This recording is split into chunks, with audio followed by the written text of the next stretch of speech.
Bom dia, telespectadores do TVI News. Está começando mais uma edição do nosso telejornal aqui na TVI, de segunda a sexta, das 10 às 12. Para você que é assinante da TVC, pode acompanhar nossa programação através do canal 36.2 e também nas redes sociais, através do nosso canal do YouTube também, TVI News Brasil. Hoje nós entrevistamos o deputado federal do PDT, Félix Mendonça, para falar da bancada do cacau, da agricultura e dos projetos Pro a Lavoura Cacaueira. Entrevistaremos também via link idealizadores do aplicativo 88 Flash, um aplicativo de transporte, de aplicativo aqui da região. E também será entrevistada aqui a Tamires, não é isso, Clebião? Falando aí de economia e negócios, Tamires vem trazer como é que se faz financiamento imobiliário. Informações de grande utilidade pública e que vão ajudar a fomentar ainda mais o mercado imobiliário da região. Vem também, já que falou de fomentar a economia, vem também o Tarik Fontes, advogado da área tributária, altamente especializado, com mestrado na Fundação Getúlio Vargas, que vem tratar desse tema que é a dor de cabeça para todos os empresários do Brasil. É isso aí. E no estúdio conosco, Rui Machado, nosso comentarista político, para falar de política conosco aqui também na nossa programação. Não é isso, Rui? Bom dia, assinante da TVI News. Bom dia aqui a nossa bancada e o nosso querido Barbosa, que hoje está meio resfriado, está ausente. É isso aí. Rui, começando a falar de política, vamos de cima para baixo. Candidatura presidenciável, né? Vamos falar aí dos pré-candidatos à presidência da República. Temos aí uma disputa interna, no PSDB entre o ex-governador de São Paulo, Dória, e o ex-governador também do Rio Grande do Sul, não é isso? Disputando ali uma interna para ver se realmente algum deslancha aí numa candidatura aí. E vamos aproveitar para falar desse racha que aconteceu aí nos últimos dias no MDB. Alguns declarando apoio à candidatura de Lula, como alguns candidatos a senadores, e a Tebet, que continua insistindo ali na pré-candidatura à presidência. Falando de São Paulo, em primeiro lugar, entre o ex-governador Dória e o ex-governador do Rio Grande do Sul, essa disputa é uma disputa interna do PSDB, que no primeiro embate o Dória ganhou, e foi oficializado como candidato a governador.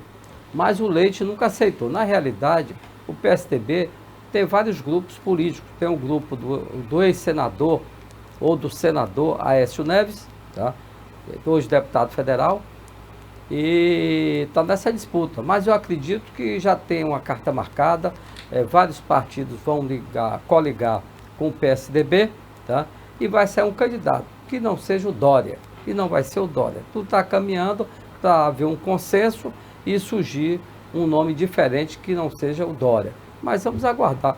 Enquanto que o PT em São Paulo, ele está tendo dificuldade também em realizar aquela chapa que é do coração do Lula, que é o Haddad, como candidato a governador. Apesar que o Haddad está na frente das pesquisas, mas aí vem o Mário França com 20%, e vem o candidato do presidente. Tarcísio, o ex-ministro da infraestrutura, que inclusive tem levantado, nas pesquisas, tem sido um nome possível candidato forte, um candidato forte agora, não é um nome ainda conhecido do eleitorado paulista. São Paulo tem mais de 700 cidades, e ele vai ter poucos meses para colocar o nome dele aí para conhecimento. Houve ontem uma pesquisa em São Paulo, no qual a população, só 10% conhece o novo prefeito e o novo governador. Você vê a dificuldade, mesmo tendo todas as mídias focando em cima, mas não está focando no atual governador nem no atual prefeito. Então o Tarcísio vai precisar de mídia, muita mídia, para poder ele chegar a esse percentual que hoje está o Márcio e que está o Haddad. Mas vamos ver o que é que acontece. Nós temos tempo ainda pela frente, pouco tempo para ser conhecido, mas vamos ver com a mídia aí que vai ser aplicada em cima do Tarcísio, Verdade, Rui. Para você que está chegando agora, nós estamos no quadro Política aqui com Rui Machado, Política na Veia, falando um pouco do cenário nacional, do cenário nos estados, e vamos chegar aí no cenário aqui da região. Rui, Bolsonaro tem questionado muito os números das pesquisas. Para quem tem acompanhado, sabe que a disputa entre ele e o ex-presidente Lula está acirrada, né? Lula ainda com vantagem sobre o presidente Bolsonaro, segundo as pesquisas divulgadas. Obviamente, a TVI não tem nenhuma pesquisa própria, então a gente não pode falar com propriedade de números, né? A gente não garante, é claro que nas eleições passadas nada se concretizou do que saiu nas pesquisas, né? O que é que você acha dessas pesquisas eleitorais, Rui? São várias pesquisas aí que têm sido feitas aí, dando a frente ao ex-presidente Lula. Eu acho que o presidente Lula tem um percentual um pouco à frente do atual presidente, tá? Mas acontece o seguinte, eu não vejo o presidente na rua, o presidente Lula não foi à rua ainda. Ele não teve contato com o povo, ele está fazendo uma campanha em sala fechada. É isso a queixa de várias pessoas que acompanham ele, né? Enquanto que o Bolsonaro não pode nem sair na porta do palácio, que é aquele tanto de gente à procura dele, do lado dele, aclamando ele. Eu acredito que é uma eleição difícil, mas que vamos ver aí o desenrolar, o que é que vai acontecer, porque os dois têm força política, tanto o Lula quanto o Bolsonaro, né? Já que falamos de Lula, ontem ele se reuniu com Sarney, né, ali para tentar neutralizar uma pré-candidatura e uma consolidação de candidatura do MDB à presidência. O que é que você acha desse cenário aí, Rui? O Sarney, o Renan, esse pessoal sempre esteve junto a Lula. Só ficou longe de Lula quando foi para derrubar Dilma, né? Que o Renan foi que articulou tudo. E hoje estão todos aí em volta do ex-presidente Lula, menos a Dilma, né? A Dilma hoje parece que é o patinho feio. Não pode participar da festa, tem que ficar escondida, né? Mas eu acredito que o MDB aí está fritando a candidatura da senadora Simone Tebet, e acredito que vai ficar todo mundo mesmo com Lula no primeiro turno. Não acredito que o MDB lance candidatos, não. E se lançar, é só no primeiro turno, só a composição de entendimento aí com o ex-presidente Lula. É que a gente sabe que com essa divisão da oposição, com várias frentes, várias candidaturas, desfavorece a candidatura do Lula, né? Acaba fragilizando e dando vantagem a quem está com a máquina na mão, a quem está com a presidência em mãos, não é isso? Mas a esquerda sempre acompanhou o Lula e sempre vai acompanhar. Isso é para conseguir barganha, né? Ver o que é que tem, o que é que não tem, ministério, isso, aquilo, negociações aí abertas direto, né? E o Lula é um bom negociador, ele sabe fazer esse jogo de xadrez aí, e eu acredito que vai ser uma eleição dura, não existe eleição. Se você falar com o coração, não adianta. Política você fala com a razão, tá? E com a razão é uma política que vai ser dura, tá? E vai polarizar, e como está polarizado entre os dois candidatos. Esse negócio de terceira via não existe. Você vê que o Moro já deu um passo atrás, e o Moro, pela primeira vez, na qualidade de ex-juiz, ele se mostra inseguro. Ele não marchou, acho que ele não fechou os acordos políticos, tá? Que deixou ele meio duvidoso, e hoje já deram a ele o lugar de senador por São Paulo, deputado por São Paulo, agora sempre descartando a presidência da República. Eu não acredito que ele vai ter um partido que venha oferecer para ser candidato a presidente. Como a janela partidária ela já se fechou, ele acabou consolidando no União Brasil, né? Antigo PSL e DEM, né? Que fez essa junção aí e se tornou um só. Foi uma briga danada entre ele e a Semineto, né? E a Semineto que bateu de frente ali. Houve até uma ameaça de a Semineto, né, sair para o PSDB ali, houve o convite, na verdade, mas a Semineto ficou no partido, com essa possível candidatura de Sérgio Moro pelo União Brasil à presidência da República. Mas Moro, a todo momento, ele desmente essa possibilidade de ser candidato a deputado ou a senador. Para você ver, eu acredito que seja muito difícil ele venha conseguir aí, tá, essa candidatura dele pelo partido que ele está. Muito difícil, porque ele está sozinho praticamente. Quem está apoiando ele, sempre apoiou o estado, pelo estado dele, que é Curitiba, foi o senador Álvaro Dias, né? E você vê que o Álvaro Dias já recuou um pouco na candidatura dele, já não fala muito, né? E o Moro perdeu um pouco da mídia, né? A mídia também não está focando muito em cima dele. Eu não acredito em polarização de terceira via, que entre no circuito, não. Não acredito, eu acho que tem 2 turnos a política do Brasil para presidente, tá? E quem vai é os 2 candidatos aí que tem, que é o atual presidente e o ex-presidente da República. Verdade. Rui, com relação a vice de Lula, né? Já foi definido, Alckmin foi para o PSB, né? Consolidando ali essa chapa. O que você acha dessa união? Soma ou atrapalha? Eu acho que soma. Soma pelo seguinte, porque o brasileiro, tá entendendo, não tem memória, a maioria, né? Claro, porque já esqueceu do passado, o que foi Alckmin em relação ao Lula, né? Porque ele batia para dentro do ex. Já foram adversários políticos nas urnas, na eleição para presidente, e o Alckmin e o Lula, muito inteligente que é, ele foi à procura do Alckmin e fez essa chapa, porque o Alckmin estava na cabeça da pesquisa para governador de São Paulo. Foi governador por 4 mandatos, é uma pessoa conhecida em todo o estado de São Paulo, tinha aquela postura até que mudou um pouco, né? Porque ele fazia muitas críticas pesadas ao ex-presidente Lula e de uma hora para outra ele começou a elogiar o Lula agora por ser o candidato a vice-presidente de Lula. Mas eu acho que é uma boa chapa para Lula, né? Uma boa chapa para Lula. É o Alckmin sendo o vice dele. Ficou dividido que o Alckmin vai cobrir o sul do país, né? O centro-sul também do país, e o Lula vem para o norte e nordeste, né? Onde ele acha que tem um percentual muito alto de votos, né? Então, vamos ver o que é que dá. Mas a escolha foi feita, tá? E já está sacramentada, apesar que foi adiada, hoje já foi adiada, que seria ainda esse mês, já jogado para maio. Porque tem uma ala do PT aí que não aceita o nome de Alckmin. Eu não sei o que é que eles querem, porque eles querem o governo de São Paulo com Haddad e quer montar o quê? Uma chapa branca, como se fala, quer dizer, os 2 do PT é impossível, né? Eu acho que a escolha foi acertada do ex-presidente Lula. Vamos trazer um pouco para a Bahia. Dória, ele esteve aqui no estado, né, e visitou a cidade de Rio de Contas, cidade natal do pai, né, para fazer ali uma visita de cortesia e acabou sendo recebido com honras ali, com música de provavelmente uma banda militar, e dançou com apenas uma mulher em via pública. Não houve aquele estardalhaço que geralmente acontece com os políticos. Qual a sua avaliação, Rui? Você acha que é assertivo? Foi assertiva essa visita dele à Bahia? Ele acabou se encontrando com a ACM Neto, com Bruno Reis, com algumas autoridades aí. Tudo já estava programado, né?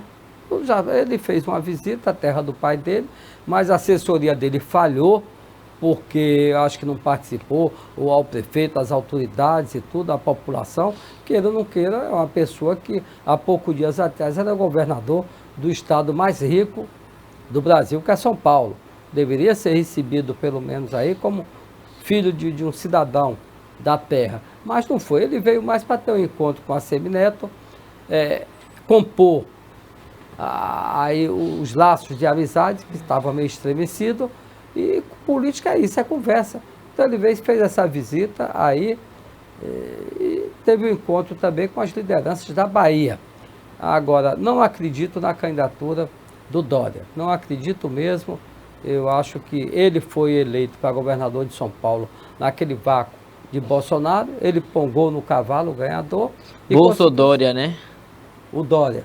Foi o Bolsodória na época, ele usou esse ditadozinho. Certo. E conseguiu um mandato de governador de São Paulo, né? Depois ele, como sempre, que ele tem um negócio com ele, né? De trair os amigos. Como ele traiu o Alckmin, tá? E depois traiu o Bolsonaro.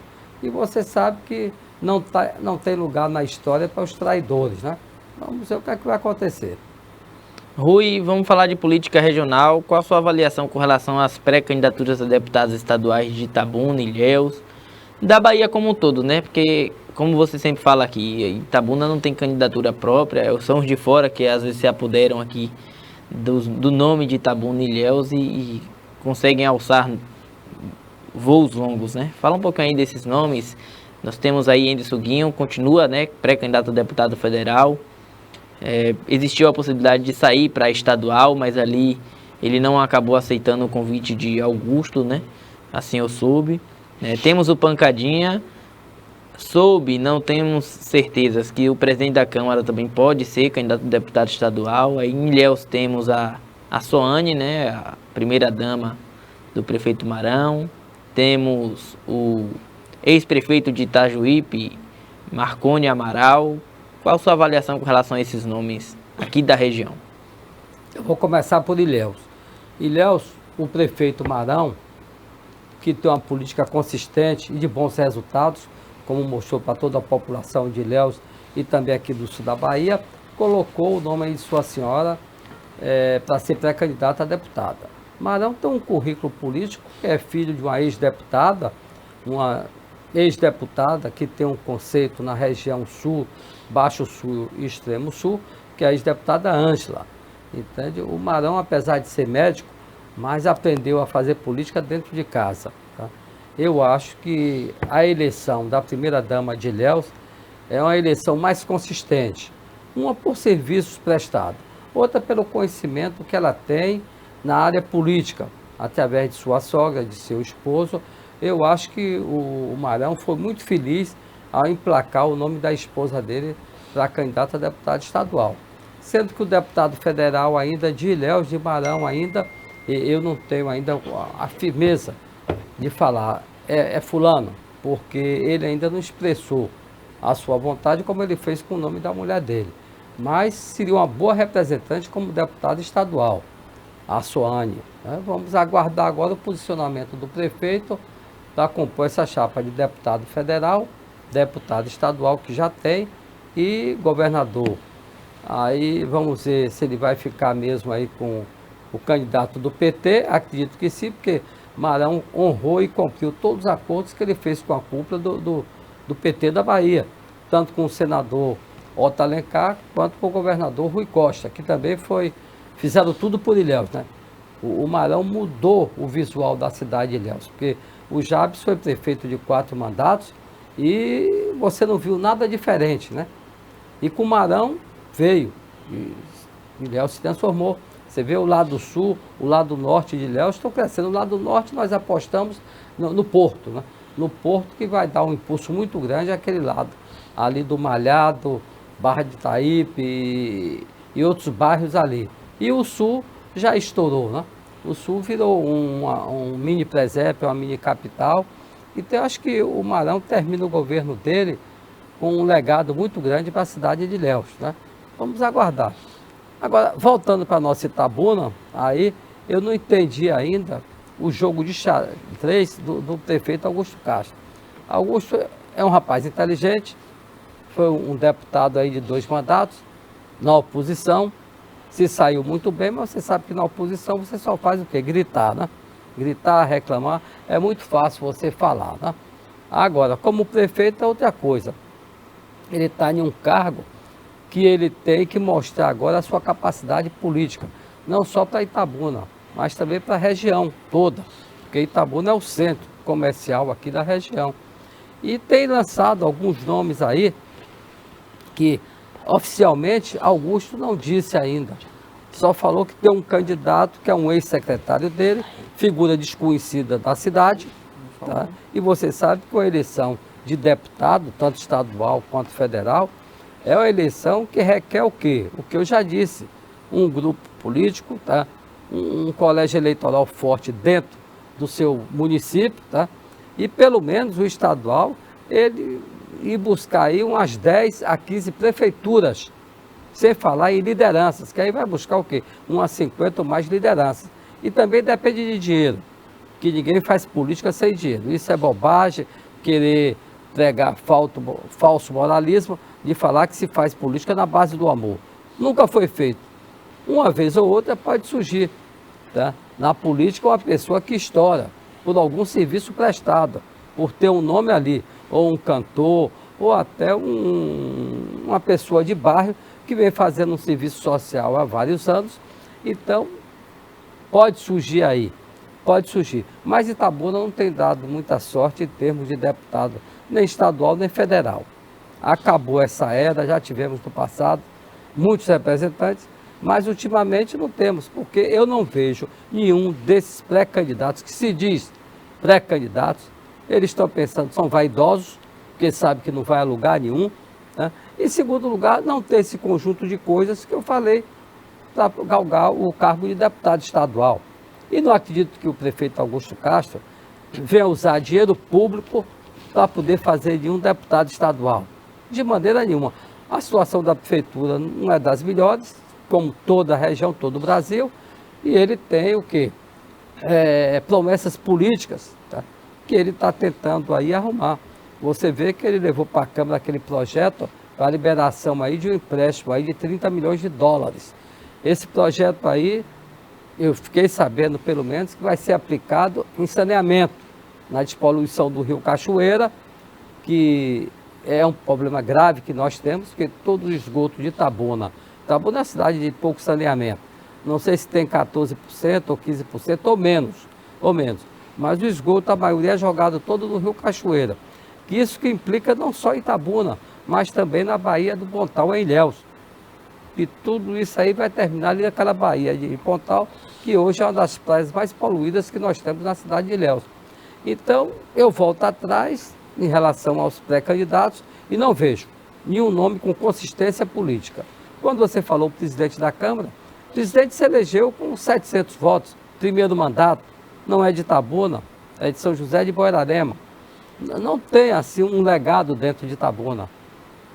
Como é que vai sair candidato? O Pancadinha está lá. O pensamento dele, o projeto dele é outro. Ele sabe que para ser elegido deputado estadual, Itabuna não elege ninguém. Ele vai precisar de 60 a 70 mil votos. Tá? Esse que o prefeito está apoiando, aí também é difícil, porque esse é totalmente desconhecido. Isso é um legado dentro de Itabuna. É secretário é o quê? Há 1 ano e pouco, há 2 anos? Então acho muito pouco para as pessoas querer sair pré-candidato a deputados. Mais uma vez, Itabuna vai ficar sem representante na área estadual e federal. E o vice-prefeito?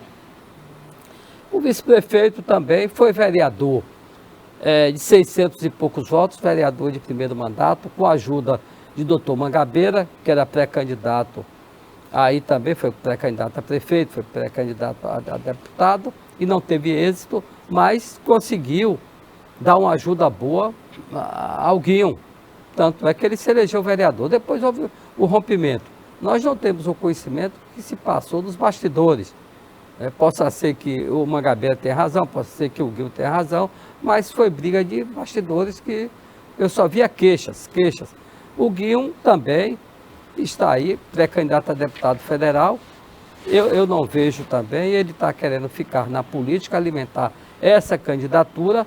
Acho muito difícil, já que ele praticamente declarou que existe um certo rompimento entre ele e o prefeito Augusto Castro.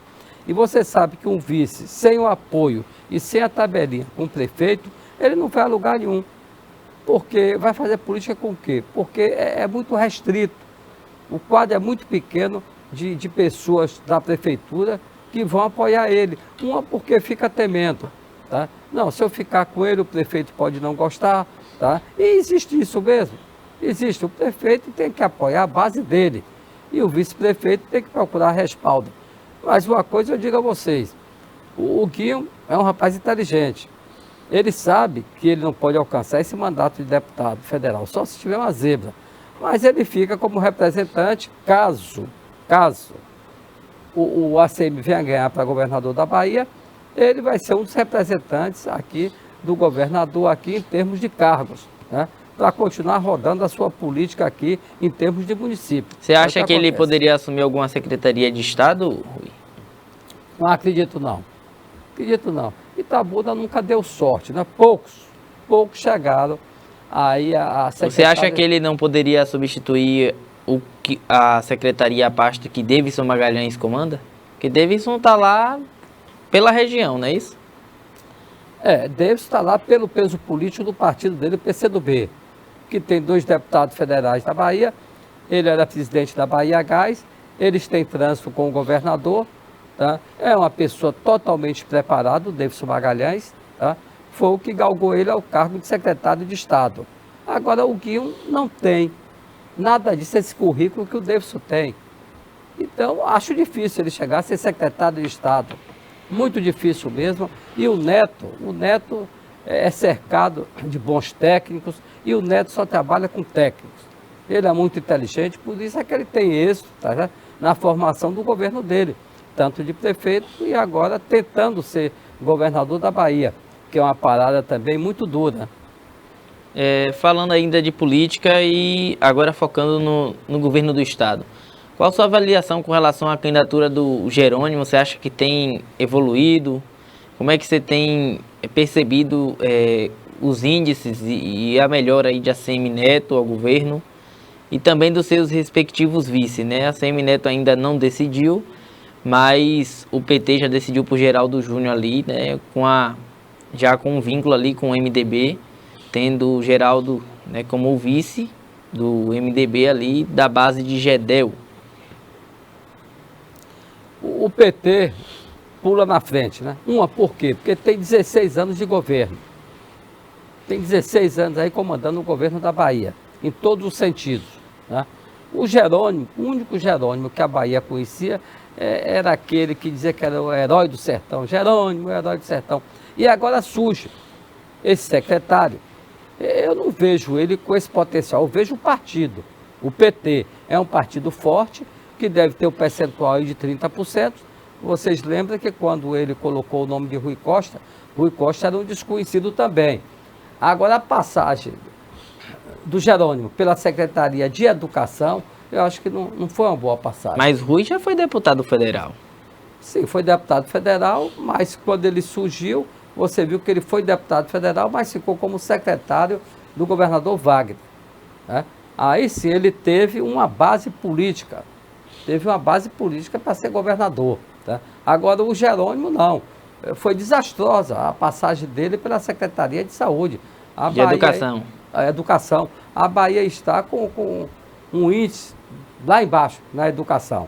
Isso é vergonhoso para a gente, mas tem um PT. Eu, quando falo do Jerônimo, eu falo do PT. O PT tem potencial, aparelhou bem a estrutura do governo do estado, tá? Então tem. O Neto entra também com um currículo muito bom, currículo familiar, currículo de administrador, sendo o segundo melhor prefeito que Salvador já teve. Primeiro foi seu avô, que transformou Salvador naquele centro administrativo, tá? Fazendo duas cidades em uma só, a cidade velha e a cidade nova, paralela, centro administrativo. E o Neto herdou essa parte técnica do avô. E foi um bom gestor. E vai ser uma eleição dura, não tem eleição mole na Bahia, é eleição dura, sendo que todos nós sabemos que aqui é um reduto oficial até hoje do PT, e eles não vão entregar facilmente isso, né? Na hora eles se reúnem aí e tem, você vê o MDB foi para lá, o Gedel, por das razões que nós desconhecemos, porque só a cúpula sabe, ficou lá com o PT, né? Apesar que o vice que ele colocou lá, não tem muita expressão, enquanto que o Rui também não indicou ainda quem vai ser o vice do Jerônimo, né? Então vamos chegar aí a um ponto aí que vamos acompanhar, deixar passar mais uns dias e ver a formação dessas chapas oficialmente, para poder nós falarmos com mais certeza.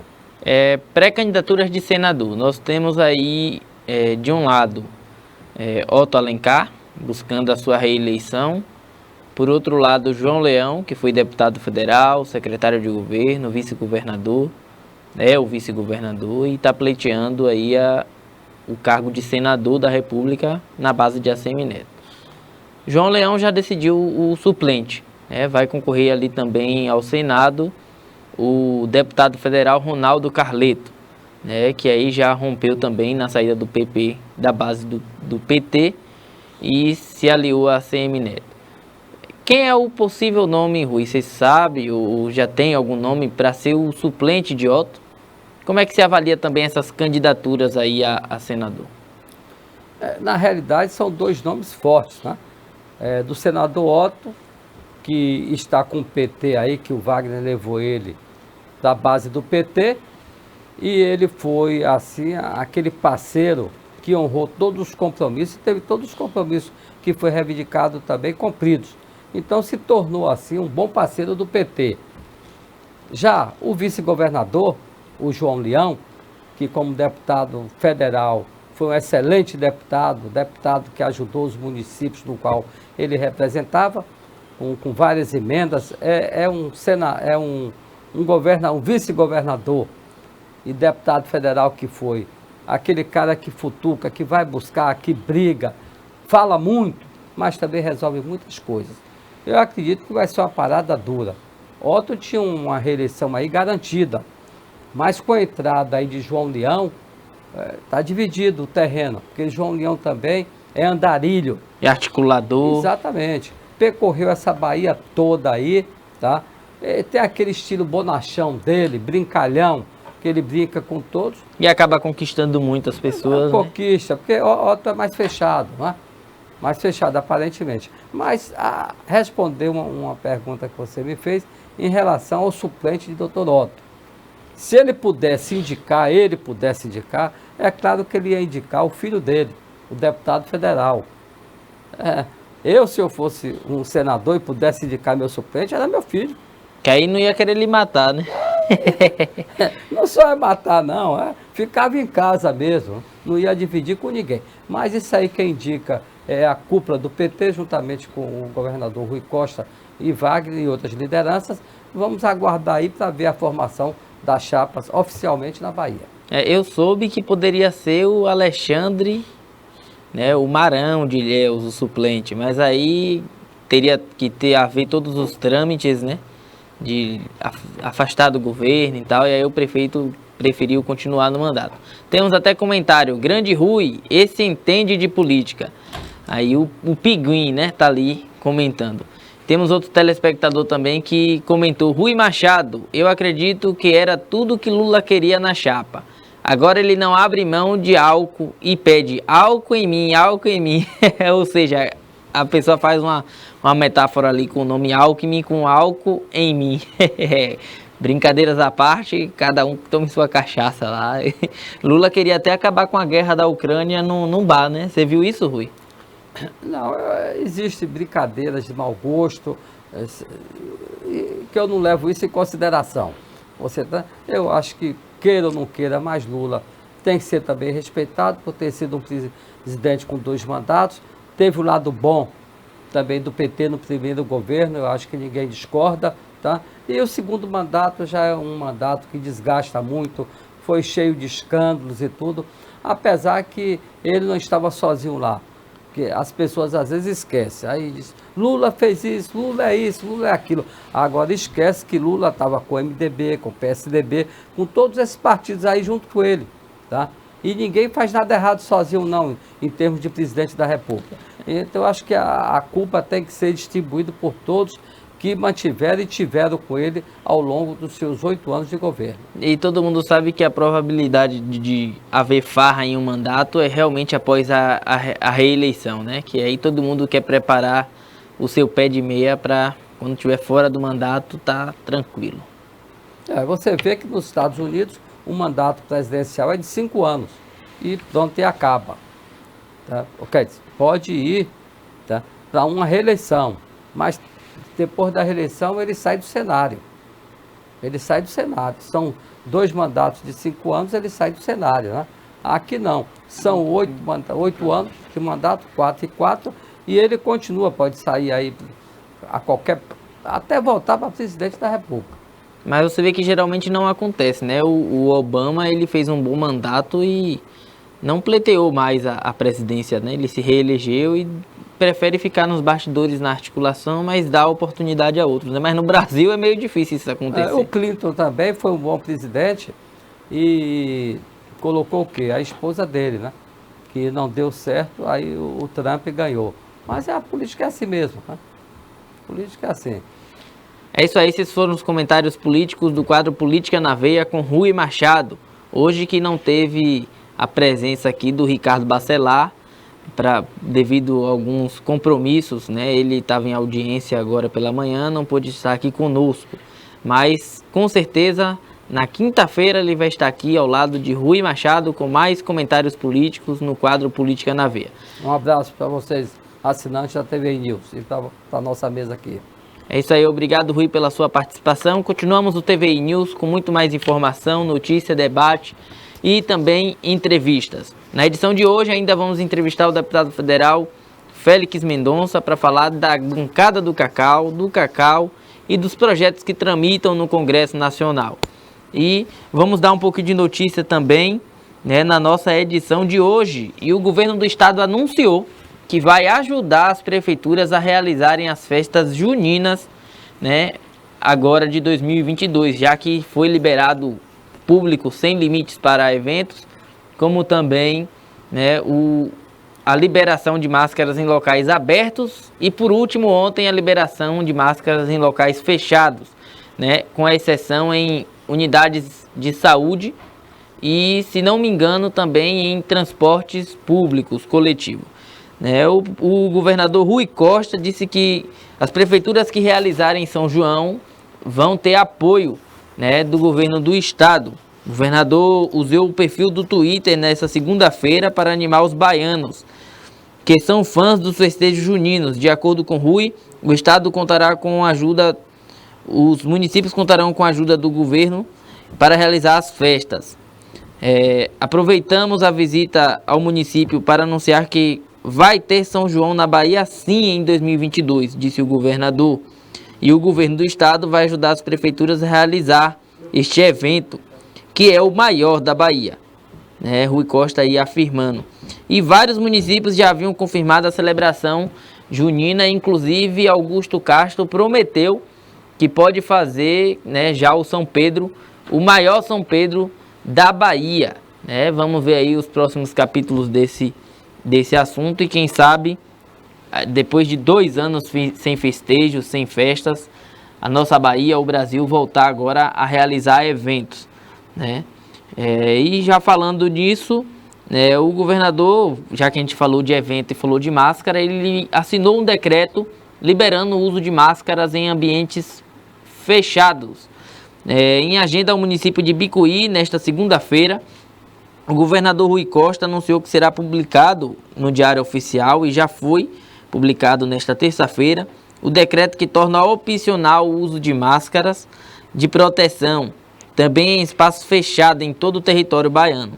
A obrigatoriedade segue valendo para unidades estaduais de saúde, como foi dito, e um outro decreto publicado em 2 de abril já havia tornado facultativo o uso de máscara em áreas abertas com ampla ventilação.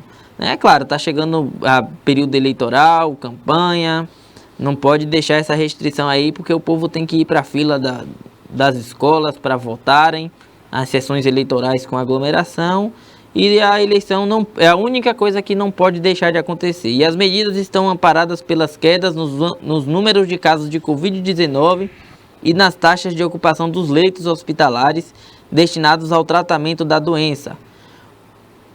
Outros detalhes sobre a retirada da obrigatoriedade de máscara estarão no decreto sobre o assunto. E aí fica mais esta notícia aí da liberação do uso de máscara em locais fechados, da Bahia. Chegando política, aí já quer fazer festa, vai agradando o povo, pão e circo e vamos para frente. E a Ucrânia acumula prejuízo de mais de 600 bilhões de dólares com a guerra, aponta um estudo. Infelizmente, aí essa notícia é triste e trágica. A guerra, desde 24 de fevereiro contra a Rússia, já acumula um prejuízo de mais de 600 bilhões, em torno de 2,8 trilhões, apontou uma estimativa do Instituto de Economia de Kiev e do Ministério da Economia. O valor leva em consideração a destruição de lugares, como prédios do governo ucraniano, empresas essenciais e locais públicos e privados. O prejuízo atingiu diversas partes do país, danificando 23 mil quilômetros de estrada, 546 instituições de ensino e 205 unidades médicas. Até mesmo jardins de infância estão na conta, com 319 lugares destruídos desde o início da guerra. O Instituto informou que os valores podem ser ainda mais, pois há dificuldade de registrar os dados com precisão. A economia do país também foi afetada, com a queda em torno de 45,1% segundo dados do Banco Mundial.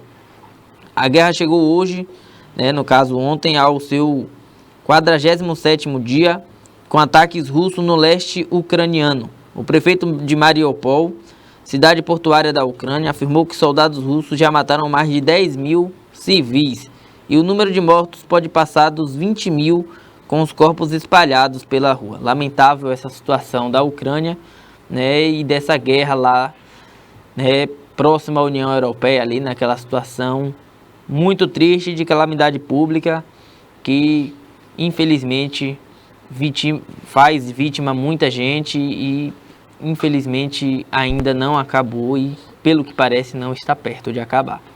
Mas mudando de assunto, vamos falar agora com os idealizadores do aplicativo 88 Flash, um aplicativo de transporte, né, aqui da região, que visa prestar um serviço de qualidade aí à população, deixando a renda aqui na região, prestando um serviço semelhante aos outros aplicativos de transporte, né? Isso, Clebinho, bom dia. Vamos falar aí desse assunto agora aí para descontrair um pouco. Vamos lá.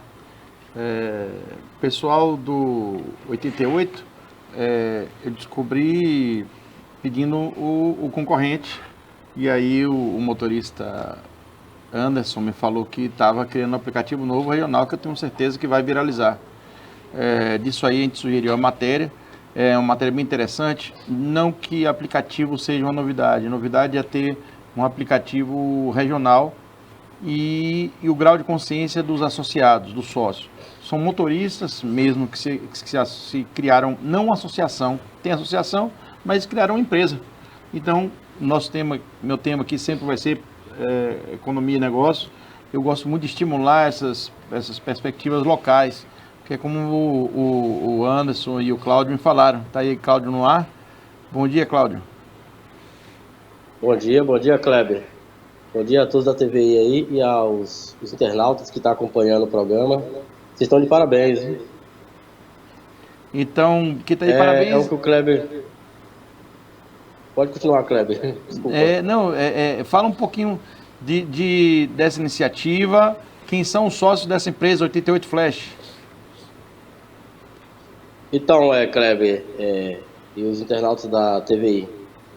O que acontece essa iniciativa surgiu a partir da insatisfação de muitos motoristas, né, com as taxas que vinham sendo cobradas das grandes empresas que operam aí no Brasil inteiro, né?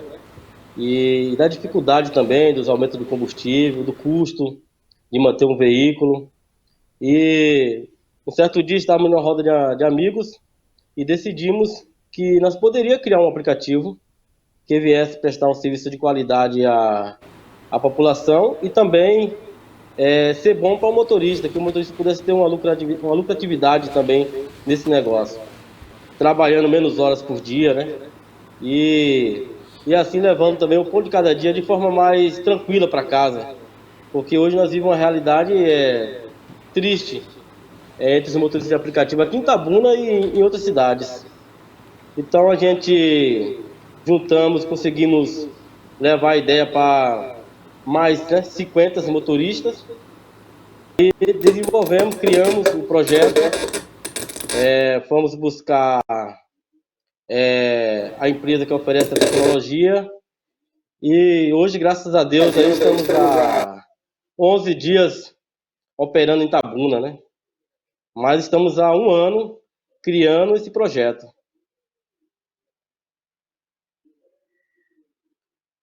Do inconformismo com as regras, né? Porque os aplicativos começaram com uma iniciativa que era um hub, um ponto de encontro entre quem tinha carro e quem precisava de carro. E era confortável para os dois. O que tem se colocado de forma mundial é que os aplicativos começaram a apertar demais, aumentando muito as comissões e colocando metas muito, até, vou falar o termo meio pesado, mas desumanas para os motoristas. Então vocês vêm com a solução de criar um aplicativo que a comissão é mais justa, me parece que é 10%, né, contra 30%, 40% dos outros, não é isso? É isso. 10%, Kleber, é isso mesmo. A gente pretende no futuro até baixar essa taxa, entendeu? Porque a ideia é serviço de qualidade, mas que seja bom para usuários e prestadores de serviço, entende? Porque não adianta a gente apertar o lado do motorista e o motorista trabalhar insatisfeito. Esse motorista não vai entregar um serviço de qualidade, porque ele está trabalhando muitas horas, ele está cansado, ele está exausto, ele está estressado. E se a gente trabalhar de ambos os lados, podemos melhorar o serviço como um todo. E como é uma plataforma criada por idealizadores aqui na região, a gente vai gerar renda aqui em Itabuna, né? Isso que é o mais gratificante para nós que estamos desenvolvendo esse projeto e implantando. Para nós que estamos desenvolvendo esse projeto e implantando. Cláudio, uma dúvida. Os idealizadores desse aplicativo são vocês mesmos, os condutores, ou uma empresa que não é motorista do ramo? Porque se vocês próprios criam algo para vocês mesmos, provavelmente esse negócio vai acontecer melhor. Muito, muito importante sua pergunta, tá de parabéns. Hein? Esse projeto é motoristas experientes, motoristas bem avaliados, motorista comprometido com a entrega de serviço de qualidade. Esse é o foco. E é por isso que a 88 Flash ela é diferente de qualquer outra plataforma desenvolvida até agora aqui em Itabuna. Porque é criada pelos motoristas. E depois vamos expandir, né, para outros motoristas, mas a visão será a mesma. Entregar a qualidade de forma que os dois lados venham ganhar com isso. O motorista e os usuários, né, o prestador e o usuário da plataforma. Usuários, né? O prestador. Vai falar. Ô Cláudio, uma coisa na pré-entrevista, você me falou que vocês fazem avaliação dos motoristas de forma pessoal. Vocês conhecem fisicamente os motoristas, né? Ao contrário do outro aplicativo que faz de forma virtual. É isso. O que isso muda para o cliente final? Isso muda porque isso é um trabalho mais humano, né? Isso é um trabalho mais humano. A gente tem um contato com o motorista que está trabalhando na plataforma e a gente acompanha o trabalho dele. Qualquer eventualidade que ocorrer por parte do motorista ou do passageiro é levado a conhecimento da diretoria. A gente tem contato com esse motorista e passa a saber os detalhes da situação, entendeu? Sempre respeitando a integridade de ambos, do usuário, do motorista. Então esse é nosso diferencial, Cleber. Que nós aqui, nós trabalhamos de forma humana, nós não somos um aplicativo que tem uma tecnologia lá que examina de forma artificial o motorista e coloca esse motorista para rodar, sem saber se esse motorista dirige bem, sem saber se aquele motorista é realmente o motorista que está no volante. Então, além de nós fazer o recrutamento dessa forma, nós iremos acompanhar dessa forma também, para que o serviço continue com qualidade, entende? Então, esse é o diferencial da 88 Flash. Na qualidade para o cliente final, mas também até na qualidade do tráfego, né? Porque às vezes a gente via alguns motoristas de aplicativo usar o termo popular meio barbeiro, né? O pessoal, para fazer seu ganha-pão, acabava a gente não tira o mérito, mas que às vezes cometia infrações. Para exercer uma atividade profissional dessa tem que ter uma certa experiência, não é só sair andando. Verdade. Veja só que nós temos um diretor de trânsito. Nós já nomeamos ele para ele ficar responsável por essa parte. Ele vai estar observando não somente o percurso das corridas, alguma corrida irregular, aconteceu algum incidente, ele vai estar dando um apoio a esse motorista, como também ele vai estar avaliando esses carros quando for fazer o recrutamento do motorista, entende? Então a gente tem uma preocupação com a segurança, temos uma preocupação com o serviço prestado para a população. E sempre frisando que a ideia é entregar o serviço para a cidade inteira. A gente A gente vamos trabalhar na questão dos cancelamentos. Eu não sei, mas a sua experiência com outros aplicativos, mas eu como motorista de aplicativo, já vários passageiros conta para mim, eu pedi o carro veio, cancelou, estava próximo de mim, cancelou. O outro também cancelou, 6 carros cancelaram, né? Então, nós vamos trabalhar em cima desse foco aí, de prestar um certeiro. O passageiro chamou a 88 Flash, ele terá a confiança que esse carro vai vir, e esse motorista que está trabalhando na 88 Flash, ele está ciente que ele tem um comprometimento de buscar esse passageiro e levar em segurança ao seu destino final. Cláudio, para baixar o aplicativo 88 Flash na versão cliente é mais fácil. Mas vamos dizer assim, como é que acontece, quais os critérios para um motorista se transformar 88 Flash? Ele também precisa ter a CNH remunerada, como nos outros aplicativos? Sim, precisa. Ele precisa ter a CNH remunerada, precisa ter um carro compatível com o padrão 88 Flash, precisa passar pela vistoria e pelo procedimento de antecedentes criminais. E atualmente os motoristas que participam precisa já ser motorista de aplicativo, né? No início agora a 88 Flash está pedindo isso porque a gente acredita que no momento que nós estamos agora começando, nós precisamos ter experiência, né? E por enquanto esses são os padrões que nós estamos usando para recrutar novos motoristas.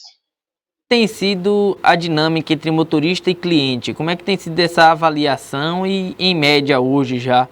Quantos clientes vocês têm, em média? Você tem mais ou menos esses dados? Temos mais de 1.000 clientes. Nós estamos uma taxa muito grande, crescendo dia a dia. Veja que nós estamos com 11 dias de Play Store, né? E de iOS também, né? E App Store. Então, assim, estamos com mais de 1.000 clientes e estamos fazendo cerca de mais de 100 corridas diárias. Clientes satisfeitos, graças a Deus. Todos satisfeitos e motoristas bastante empolgados. Temos mais de 200 motoristas querendo participar, querendo entrar na 88 Flash, querendo rodar pela 88 Flash. Volto a falar, então, iniciativa muito... Tá ouvindo, Cláudio? Tá com... entrar numa seara um pouquinho polêmica, que a gente não está aqui fazendo comercial, está fazendo entrevista, às vezes tem que cutucar. Primeiro, a iniciativa é fantástica, muito bem criada, você criar um aplicativo local que toda a região tem que estimular, porque o dinheiro, em vez de ir para Uber, para 99, que fica na China, nos Estados Unidos, vai ficar aqui na região. Mas, e os táxis? O pessoal do táxi vai poder se filiar no pessoal que tem um táxi, vai poder entrar no aplicativo também? O aplicativo já tem uma época que teve uma certa concorrência, né? O foco aqui é motorista de aplicativos, né? A gente sabemos a história do táxi, mas o nosso foco é motorista de aplicativo, porque sabemos aí que os táxis têm o seu lugar, têm o seu espaço, né? Então nós temos os clientes do táxi, temos os clientes do aplicativo, e aí cada um representa a sua área, né? Eu acredito assim, mas no futuro, né? No futuro a gente não sabemos, né? Como que vai ser o desenvolvimento. O primeiro pensamento, a primeira ideia é nós favorecer o público, né? Que adere ao aplicativo e aos motoristas de aplicativo que trabalham, né, nessa área. A primeira ideia é essa daí. No momento não podemos ainda dar essa resposta aí, né? Acreditamos que no futuro, né, podemos dar essa resposta. Hoje, vocês, qual é a taxa de crescimento?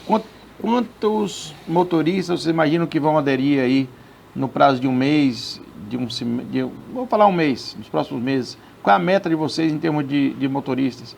E pretende ir para Ilhéus, pretende ir para Ubaitaba? Isso aí vai se expandir pela região? Vai sim.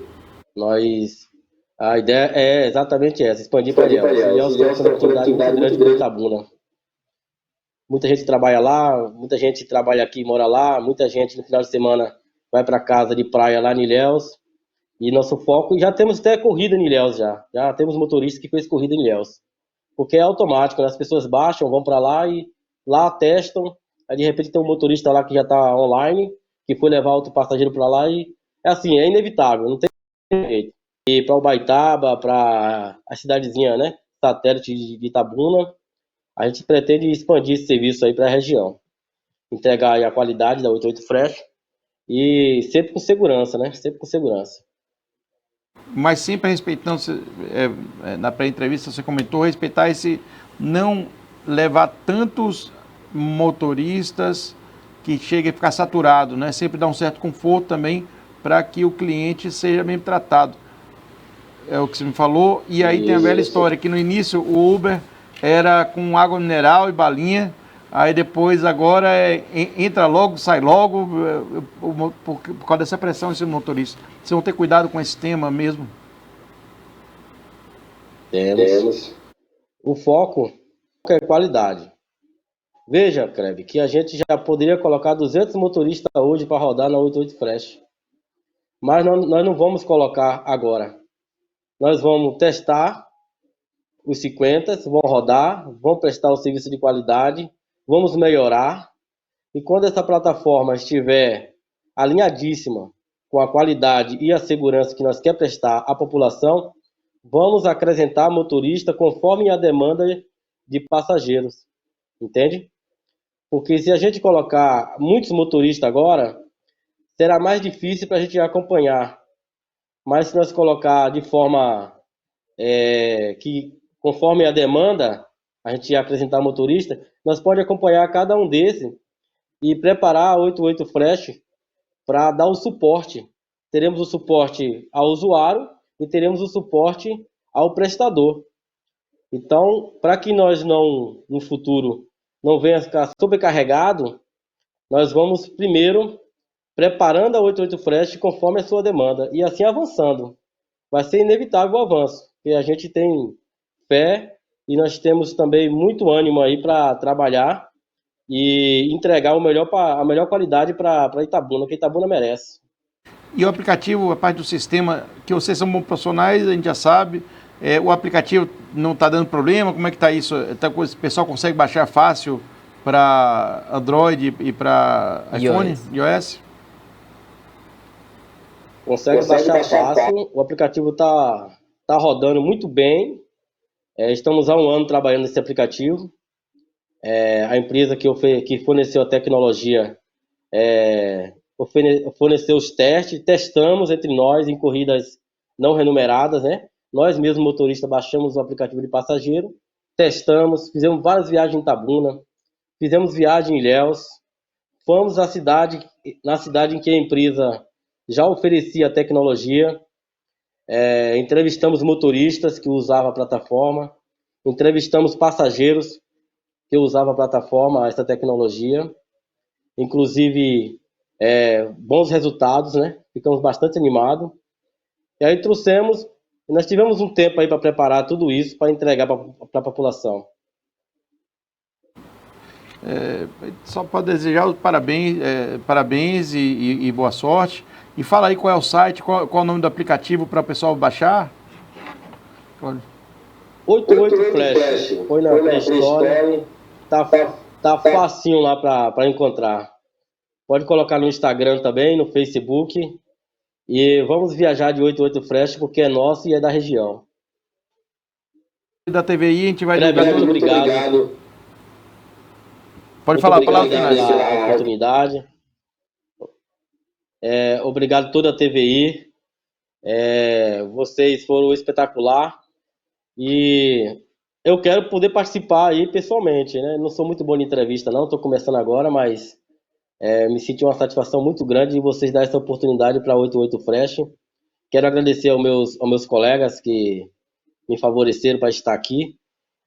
Sem eles não estaria aqui, né? Sem os demais 49 motoristas que acreditou no projeto com os aportes, com os dias de reunião, e aos passageiros também que acreditou em nós, já aderiram aos mais de 1.000 passageiros que aderiram à plataforma, os itabunenses, que estão acreditando em nós.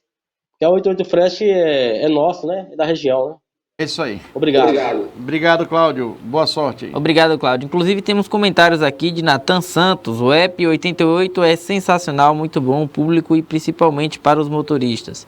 E Osmani Farias, 88 Flash é um sucesso, estão oferecendo serviços de qualidade ao passageiro. É isso que a gente espera, né? E quando eu precisar usar esse serviço, tomara que realmente tenha qualidade para a gente poder confirmar isso. E continuando a programação aqui do TVI News, antes da nossa nova entrevistada aqui, do nosso deputado Félix Mendonça por link, nós vamos chamar Carlos Barbosa para falar de um corpo que foi encontrado na Avenida Kennedy. Alô, gente, manhã de terça-feira, começando com violência aqui em Itabuna. Nós estamos aqui neste momento no plantão central da Polícia Civil. Acaba de chegar aqui uma equipe da Polícia Civil, a delegada plantonista, a doutora Edivanice Dias, o pessoal também do Departamento de Polícia Técnica. Homicídio, uma execução na Avenida Manuel Chaves, a Avenida Kennedy, como é conhecida, aqui bem próximo a uma clínica veterinária. Segundo informações, o Alex Santos Vasconcelos, ele tinha 27 anos, ele provavelmente estaria dormindo no passeio quando os criminosos se aproximaram e deflagraram vários tiros de pistola que atingiram principalmente a cabeça. Não existe testemunhas, a Polícia Civil foi acionada, o DPT também, o corpo foi trazido para o Departamento de Polícia Técnica. Já tem a documentação aqui do Alex. E segundo informações, ele já foi preso em Salvador e tinha várias passagens pela polícia também aqui em Itabuna por prática de furtos e roubos, principalmente em supermercados da cidade. Portanto, o corpo está no DPT. Familiares deverão comparecer para fazer o reconhecimento oficial quando será liberado para sepultamento. Vale lembrar que este é o segundo homicídio deste mês de abril aqui em Itabuna, que passa a ser investigado pela equipe da delegada Magda Sueli Figueiredo, titular da Delegacia de Homicídios e Proteção à Pessoa. Olha, aqui no blog do Espigão é assim, você fica sabendo de tudo com exclusividade. Acesse aí blog do Espigão no Instagram. Aliás, acesse blog do Espigão no YouTube e no Instagram, Carlos Barbosa Espigão. E a gente volta nesta terça-feira com vídeos normais e mais informações na área policial. Tenham todos um bom dia. Essas informações aí desse corpo que foi encontrado na Avenida Kennedy, com as informações exclusivas aí de Carlos Barbosa Espigão, né? Ele que é do Gato de Rabo. A situação da segurança pública é delicada, né, na Bahia e aqui em Itabuna. E falando de segurança pública, um homem sofreu linchamento e tentativa de homicídio pela segunda vez dentro de um lava-jato na Avenida Itabuna, né? Por volta das 14 horas de segunda-feira, um homem de identidade não informada foi linchado e por pouco não foi morto por diversos homens no interior de um lava-jato, né, na Avenida Itabuna, área comercial de grande movimento em Ilhéus. De acordo com populares que presenciaram a tortura, a vítima recebeu murros e chutes em várias partes do corpo, principalmente na cabeça, ao ponto de pedir socorro e ficar desacordado dentro do estabelecimento, sendo necessário o encaminhamento ao hospital em uma ambulância. A motivação da violência se deu, segundo testemunhas, pelo fato do homem estar sendo apontado por cometer pequenos furtos no interior do lava-jato. E aí tomou porrada, né? Fato esse que provocou a violência. E por pouco não terminou em uma tragédia em plena luz do dia, em uma área, né, comercial de Ilhéus. Baseado nas informações de moradores e comerciantes, é a segunda vez que a vítima é agredida dentro do lava-jato. A polícia militar esteve no local, mas nenhum dos agressores foi preso e o suposto material furtado não foi apresentado. Ou seja, se ele realmente não rouba e realmente não quer tomar porrada, ele não vai mais lá, né? E se ele roubava, com certeza, se é a segunda, né, ele pode tentar repetir algo pior acontecer. Mas que as autoridades aí, a Polícia Civil, investigue e tome uma atitude com relação a isso antes que algo mais trágico aconteça. É muito triste essa situação aí. A gente tem cenas aí dele ao chão, né? Algumas pessoas rodeando ele ali. Imagens também da ambulância chegando no local aí no momento do acontecido, né? No início de tarde. Mas vamos entrar ao vivo agora com o deputado federal Félix Mendonça, mudando de assunto de policial para política, falar um pouquinho dos projetos do deputado, né, no Congresso Nacional, principalmente voltados para o cacau. E aí eu deixo no comando de Clebinho. Obrigado, deputado. Aqui na TVI eu trato de economia e negócio, então vou lhe tratar de deputado só uma vez agora. Daqui em diante vai ser um grande militante da causa do cacau. Tanto a sua participação tem sido suprapartidária, como coordenador da bancada de revitalização da lavoura cacaueira, que a sua assessoria nos enviou projetos de diversos deputados. Albert está aqui em mãos com a listagem global e a gente agradece muito essa sua visão suprapartidária e regional sobre o tema, e não necessariamente apenas eleitoral. Bom dia, deputado. Bom dia a todos os ouvintes da TV News. E engraçado que você estava falando que vai sair do assunto policial para entrar no assunto político. E ultimamente a gente tem visto as duas coisas se misturando muito, né? Infelizmente, às vezes a gente vê a política se misturando com a polícia. Mas nós temos que mudar. E para mudar isso, nada melhor do que uma eleição. Eleição quando a gente pode mudar todos os políticos que quisermos, todos eles, 100%, e deixar só os bons. Nós vamos tratar agora de cacau, Clebinho. Vamos tratar da nossa lavoura, que tanto bem já fez para a Bahia, para o Brasil, e que agora precisa de uma união de todos os deputados, todos os produtores, prefeitos, vereadores, toda a região, para que a gente possa resgatá-la e voltar a ser com a pujança que já foi no passado. Os tópicos, pela sua assessoria, vários projetos de lei, iniciativas que o Congresso vem tomando em prol da lavoura cacaueira. Tanto que o nome da bancada é Bancada de Revitalização da Lavoura Cacaueira, não apenas da lavoura cacaueira. Queria que Albert citasse assim, por tópicos, Albert. Temos aqui o projeto de lei de autoria do deputado Félix, né, o projeto PL 3.469/2021, que propõe alterar a Política Nacional de Incentivo à Produção do Cacau de Qualidade, né, de forma a possibilitar condições financeiras diferenciadas na oferta de linha de crédito para, né, segmento do cacau de qualidade. Né, o PL 3.470/2021, que busca igualmente alterar a referida política para oferta de linhas de crédito. Aí o PL 3.471/2021, que busca também alterar a citada política para ofertar linhas de crédito. Projeto de outros parlamentares, o PL 2008/2021, da deputada Aline, né, do Republicanos, que dispõe sobre a autorização para Executivo Federal criar Bolsa Extrativista Vegetal. Vamos lá. Aí temos muitos outros aqui. Ou seja, tem um trabalho realizado, velho. A provocação que eu fiz para Albert começar a ler é porque a gente está aqui na região cacaueira, está aqui no sul da Bahia, e Brasília parece que é um outro planeta, não parece nem que é um outro estado, não. Parece que é um outro planeta. E vem sido realizado, a maioria desses projetos de lei foram feitos já há uns 10 anos atrás. Não caberia na coordenação, você como coordenador da bancada, popularizar mais, como a gente está fazendo aqui, dar mais notoriedade a essas iniciativas? É importante fazer isso, Kleber. Mas tem um limite que a gente fica preocupado entre parecer que a gente está querendo fazer política com os projetos. Então nós temos que fazer os projetos, levá-los com seriedade. Tem projetos aqui, tem um projeto do senador Ângelo Coronel, que é até anterior ao meu, que é praticamente muito parecido, e o dele até anterior, mas foi feito lá no Senado.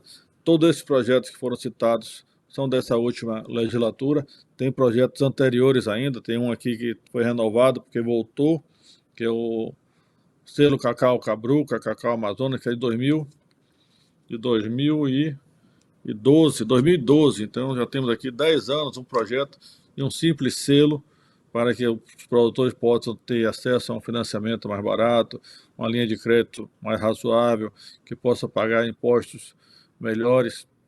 Esse projeto está tramitando desde 2012, ou seja, 10 anos tramitando, e a gente ainda assim vaquejando, ou seja, indo ver com quem está o deputado.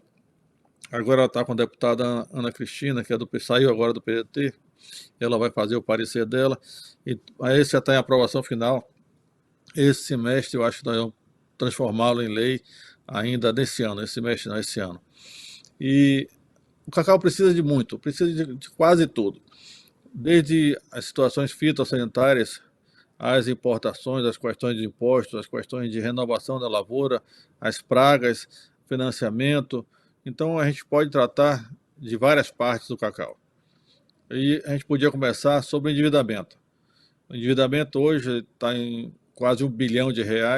Esse endividamento é basicamente do Banco do Brasil, 90% da Bahia, e nós temos que rever esse financiamento, que foi uma orientação equivocada à época, que a CEPLAC fez e o banco emprestou, e esses produtores que seguiram a orientação de como investir esse dinheiro que foi tomado emprestado, eles simplesmente perderam o investimento, ficaram com as dívidas e agora estão sujeitos a perder as suas terras, as suas lavouras. Então isso a gente tem que intervir rapidamente para que não aconteça. Mas esse ainda assim não é o problema principal. Nós temos que ter novos recursos para a lavoura do cacau, novos recursos para poder fazer adubação, manejo fitossanitário correto, impedir que a monilise chegue à Bahia e em chegando que a gente esteja preparado para recebê-lo, ou seja, com clones já plantando aí, resistente à monilise também, já tem desenvolvido clone desse tipo, que são mais resistentes à monilise, que é uma praga que é com nossas cepas de cacau que existe hoje, elas não são resistentes à monilise, então seria uma praga muito, mas muito pior, muito mais devastadora do que foi a vassoura de bruxa. Ainda assim, controlar a vassoura de bruxa, a podridão parda, as outras pragas do cacau. É uma lavoura que não é mecanizável, ou seja, ela emprega a mão de obra, ela tem que empregar a mão de obra mesmo, então a gente tem que ter uma conversa com o Ministério Público do Trabalho e um acordo para que veja como é que funciona as parcerias, os parceiros na produção do cacau, que são muito utilizados, e com isso a gente está procurando promover também uma conversa com o Ministério Público do Trabalho para que a gente chegue a uma conclusão das condições que são ideais para os trabalhadores, dos contratos que podem ser feitos e aceitos também como contratos de parceria entre alguns trabalhadores e alguns produtores maiores, né? Porque a maioria das fazendas de cacau, para quem não conhece, já são de 20 hectares. 80% são até 20 hectares na Bahia.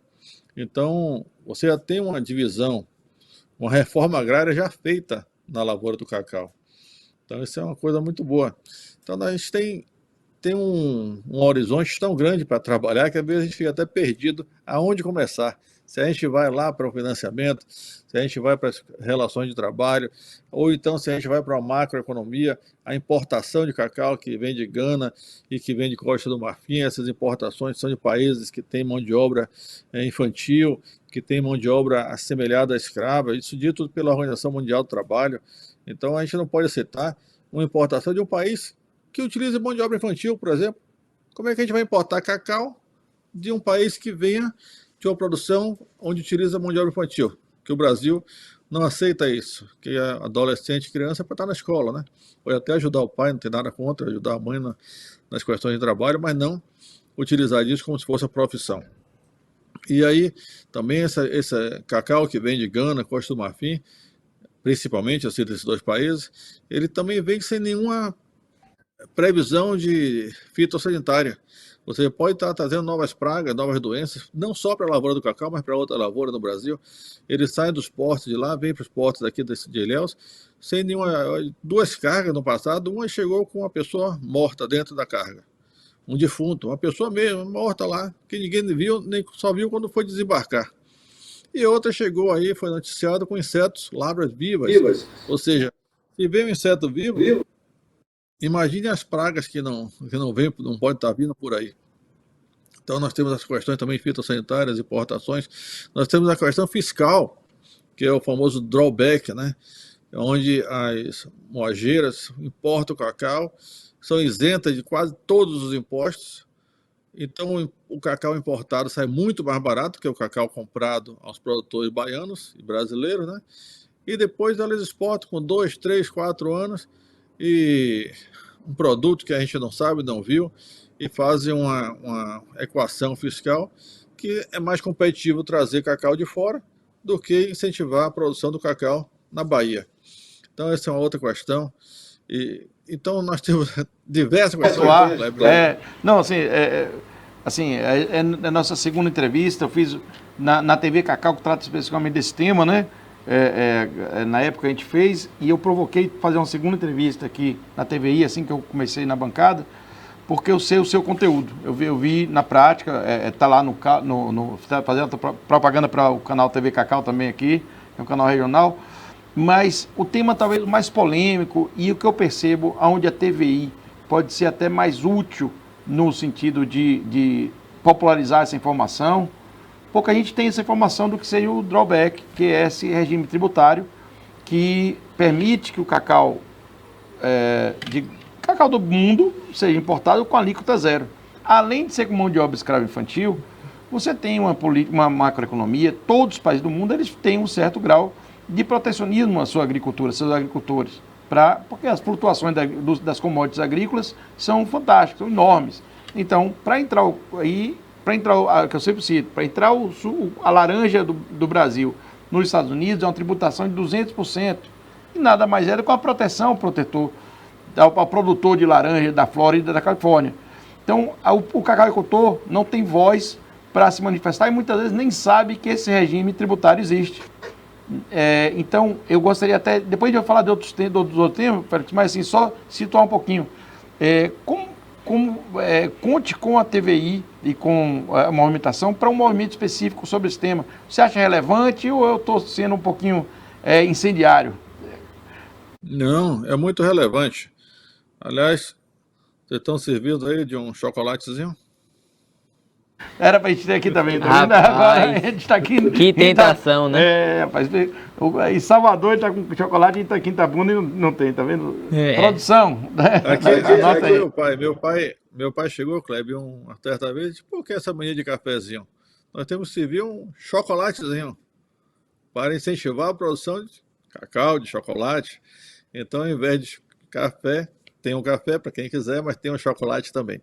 Vamos lá, essa questão fiscal é importante demais. Você está certo, está correto. Eu fiz um questionamento ao Ministério da Economia e eles me responderam na primeira resposta que não podiam dizer o quanto o Brasil e para quem o Brasil perdoou ou fez a questão de drawback, dizendo que isso era uma questão sigilosa. Mas nós não acreditamos que seja sigilosa, porque se é um imposto faz parte de todo o Brasil, nós não estamos interferindo em conta corrente de ninguém, saber de conta de ninguém, apenas o que cada empresa está deixando de pagar e quando vai pagar, nós temos que saber isso. Reiteramos esse questionamento agora, e ele demora aí de 4 a 6 meses para responder, mas eu acho que estão sem saber como responder, porque a primeira resposta foi mais simples, dizendo que simplesmente não poderiam dá-la, por ser uma questão sigilo bancário, sigilo das empresas, sigilo fiscal das empresas, que a gente voltou de novo a pedir. Se não responder, nós vamos entrar judicialmente pedindo para que o faça. E se é um imposto que o Brasil está deixando de receber, os contribuintes têm que saber a quem nós estamos deixando e por quê. Por que esse incentivo? Seria um incentivo à exportação. Então a empresa tem que estar comprando esse cacau e esse cacau tem que ser 100% exportado. É como se fosse uma zona franca. Esse drawback é como se ele pegasse o cacau, importasse, colocasse lá, não saísse daquela fábrica ele fosse transformado em chocolate ou em outro produto, o que for, em geleia, o que for, e exportado imediatamente. E aí não teria o imposto normal, o IPI, o ICMS e outros impostos aqui. Esse seria a forma do drawback, explicando assim mais brutalmente. Mas o que acontece é o seguinte: isso se mistura com a produção interna. Não tem aquele carimbo de qual cacau que vem com incentivo do drawback, se ele vai para o mercado interno ou se ele pode despertar daqui a 2 anos. Então, ele se mistura, então quando o preço do cacau está alto aqui, eles simplesmente compram, e você vê os navios chegando abarrotados de amêndoas de cacau e derrubam o preço, e eles fazem com que o preço do cacau no Brasil fique abaixo da média mundial. Antigamente tinha o ágio e agora está tendo deságio, né, sobre a média mundial. Então nós temos que rever, não podemos aceitar. Dona de casa está falando para o cidadão comum, não necessariamente o produtor, ainda mais que a gente vai agora disponibiliza no YouTube. Você que é chocolatra, fique tranquilos, porque se o preço do cacau aumentar 20%, regular 20%, isso aí representa só 10 centavos, 15 centavos na sua barra de chocolate, porque o cacau no chocolate, o que representa o custo real do cacau é menos de 30%, menos 20%. Então, se você bota 20% sobre 20%, é 4%. Então, é ínfimo. Fica tranquilo que seu chocolate não vai ficar mais caro se o produtor de cacau tiver um preço justo. Tá? Isso aí não vai... Não, fique tranquilo, chocolatras. Inclusive, eu sou um. Então, não vai aumentar o preço do chocolate na ponta aí, como é uma questão que, às vezes, os interessados que essa importação ocorra, ficam alegando, deputado. Mas você está fazendo bem para o mercado livre. Não, o livre mercado tem que existir. Mas é que eu citei.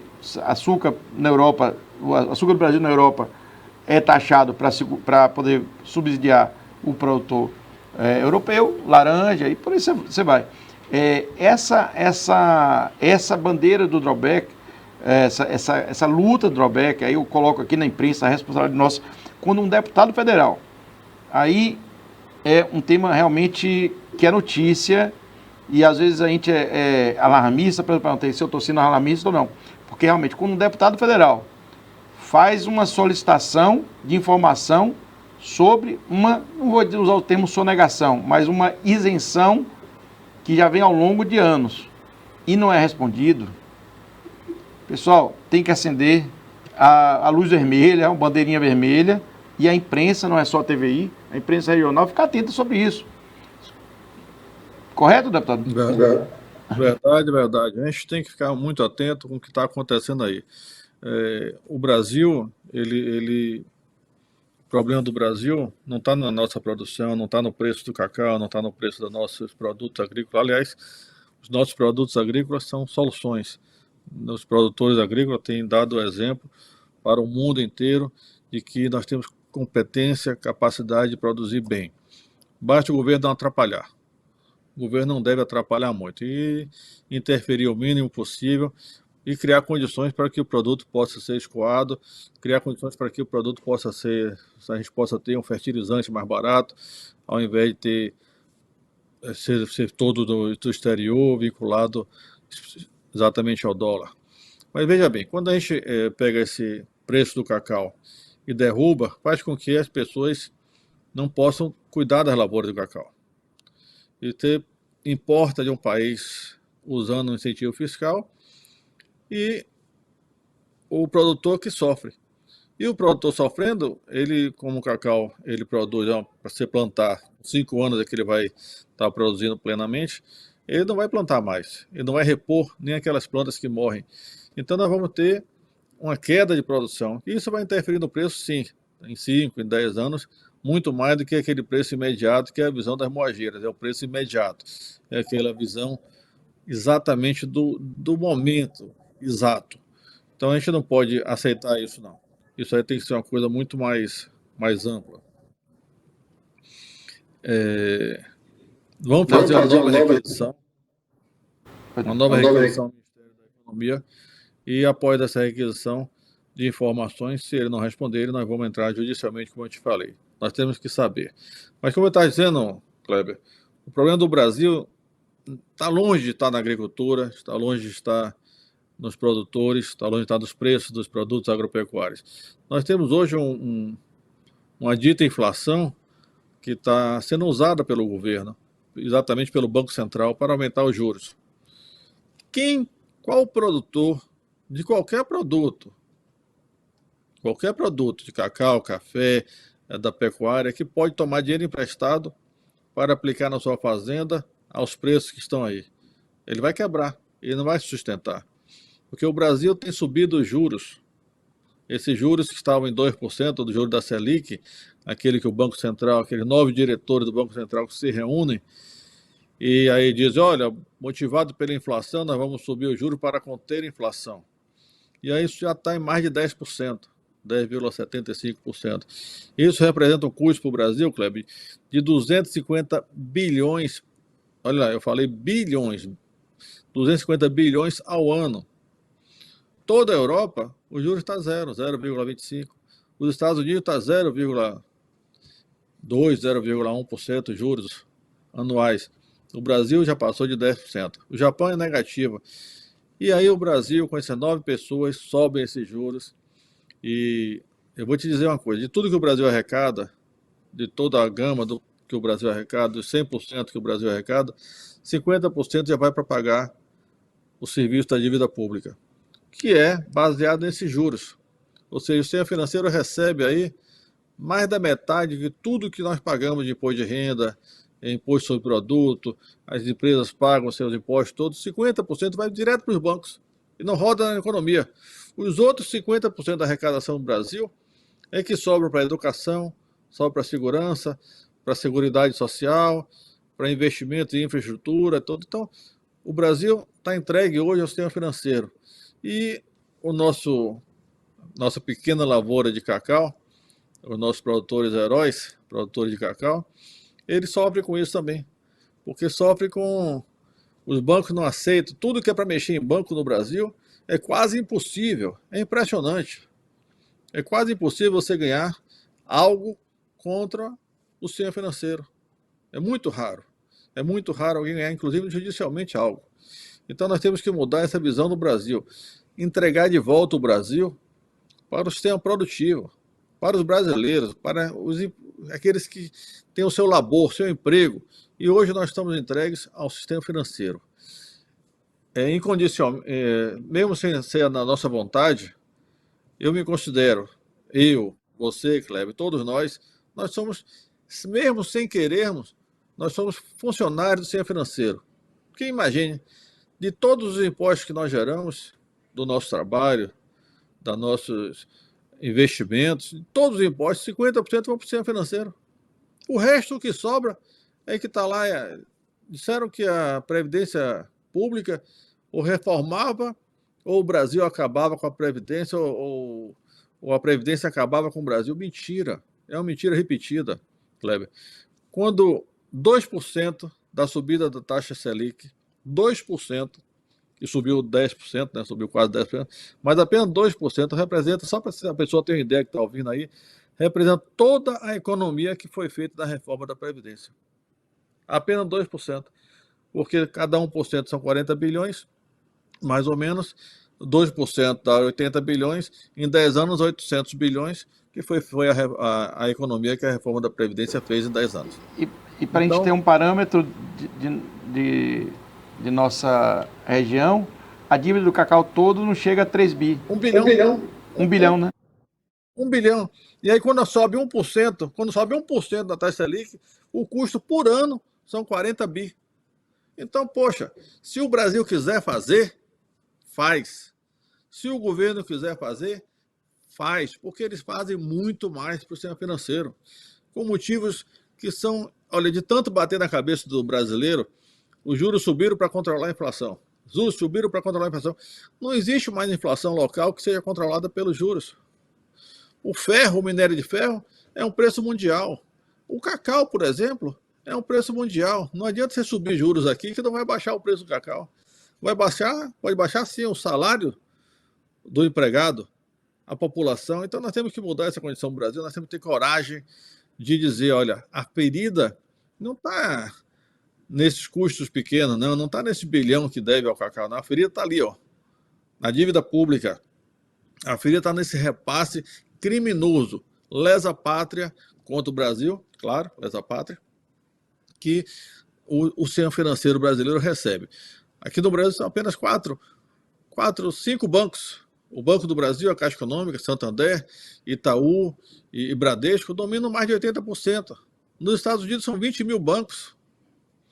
Ou seja, hoje nós temos que abrir as portas para todos os bancos centrais, facilitar, para termos em cada cidade um banco, como é nos Estados Unidos, ou nós vamos ficar reféns desse sistema financeiro que estão arrecadando, sugando tudo que a gente produz. Nós estamos escravos desse sistema, mas vamos mudar isso aí, com muita força, muita coragem. Mudei um pouco o foco aí. Tanto audiência, e a gente vai estender mais 3 minutinhos, que era 11h30, eu sei que você está com o horário estourado aí, mas só para provocar mais um pouquinho e ficar mais claro ainda para os telespectadores e o pessoal da internet que vai ver a gente, isso vai receber um corte muito especial. Estou muito feliz com o conteúdo, como falei, Albert. Tanto que Albert está aqui, vamos falar de política. Eu falei, não, ele vai fazer uma outra só de política. Essa aqui é economia e negócio. Mas que está bem interessante. Daqui a pouco a gente vai entrar falando sobre juros com Tamires, que é da Central do Financiamento, vai falar sobre juros e depois para habitação. Tá? Ela que faz bastante financiamento para a Caixa Econômica, a empresa Central de Financiamento. Mas só para a gente dar um fechamento, e realmente estou muito satisfeito com o conteúdo levado para a nossa audiência, veja só no corte, 1 bilhão é a dívida do Cacau toda, para poder liberar uma região toda de Serasa, de alienação das terras, de humilhações diversas, 1 bilhão. Quanto isso, quanto é que isso representa de juro para banco? Um dia, um meio-dia, 1 hora? Rapaz, se 1%, talvez um dia mesmo, né? Um dia ou 2 dias, porque o que aumentou aí 10%, só a parte que aumentou são 250 bilhões ao ano. Então, se não passa de uma semana dos juros que eles aumentaram. Mano, a gente resolvia 30 anos de sofrimento da região. Esse 1 bilhão, Kleber, ele está com o juros de mora, a multa, com uma série de coisas que podiam ser perdoadas. Ou seja, está com aquela multa de 10% ou o que for, depende do contrato, e com juros que vem acontecendo, não é o real. O real que pode ter acontecido é só transformar, deve ser 300 milhões aí. Ou seja, nós temos que perdoar isso urgentemente para os produtores que não percam suas fazendas, que foi orientado de uma forma errada. E mais do que isso, pegar aí 1, 2, 5 bilhões e dizer, lavoura de cacau, tem aqui um crédito que vocês vão poder tomar e vocês vão aplicar da forma que lhes convier. O juro vai ser de 2% ao ano, uma carência de 5 anos ou 3 anos, o que for, porque o BNDES, ele fez isso, ele tem dinheiro para isso. É um banco de desenvolvimento nacional. Ao invés de fazer isso, ele botou dinheiro em Cuba, botou dinheiro na Argentina para fazer metrô, para fazer trem, botou dinheiro na África, e esse dinheiro todo tomou calote, porque era interesse das empresas que levavam dinheiro à famosa corrupção. E por que o BNDES não bota dinheiro aqui para os nossos produtores? Até não só do cacau, não, também da soja, da pecuária, de tudo, porque é um banco que tem que dar dinheiro para os brasileiros, servir aos brasileiros, servir à produção brasileira, servir ao PIB do Brasil, a geração de riqueza. E essa é a nossa luta, Kleber, essa é a nossa luta que nós vamos continuar sempre fazendo. Fico muito feliz, Félix. Vai ser uma constante a nossa presença junto à bancada do cacau em Brasília. O que a gente puder apoiar, inclusive fazendo interlocução, como eu já coloquei à disposição, com a bancada ambiental. Eu acho que a bancada ambientalista tem que se unir à bancada do cacau, porque falar de plantar cacau é preservar a natureza. Hoje, você foi muito feliz também, para concluir, não esqueça aquele arquétipo, aquele estereótipo do coronel do cacau. Hoje, cacau que eu estou, você falou 20 hectares em média, 80%, né? Então, assim, a gente tem que realmente dar as mãos num momento regional, num momento suprapartidário, e até são vários estados, e a gente revitalizar essa lavoura, que se fala tanto hoje de ESG, ambiental, social, governança, e maior exemplo de ambiental, social, governança junto, e econômico, né? Ambiental, social e econômico é um fazendeiro de cacau. O cara preserva a floresta, gera emprego e quer só ter um lucro mínimo aí para poder ter uma vida digna.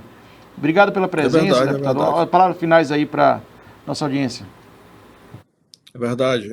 O cacau é talvez a única lavoura do Brasil que preserve a ecologia, a fauna, a sua flora, e que ainda produza com qualidade. Então nós vamos defender. E está gerando aqui, eu vou te manter informado em primeira mão. E próxima semana já vou estar em Brasília, eu vou reunir todos esses projetos e quem sabe a gente ainda não faz a semana em Brasília, eu vou conversar com o presidente da Câmara, a gente não faz a Semana do Cacau, para que a gente possa analisar em uma semana todos os projetos, como tem a Semana da Mulher, como tem a Semana de outros assuntos, a gente podia fazer a Semana do Cacau e analisava, levava a plenário, levava a votação, todos os projetos que envolvam o cacau no Brasil.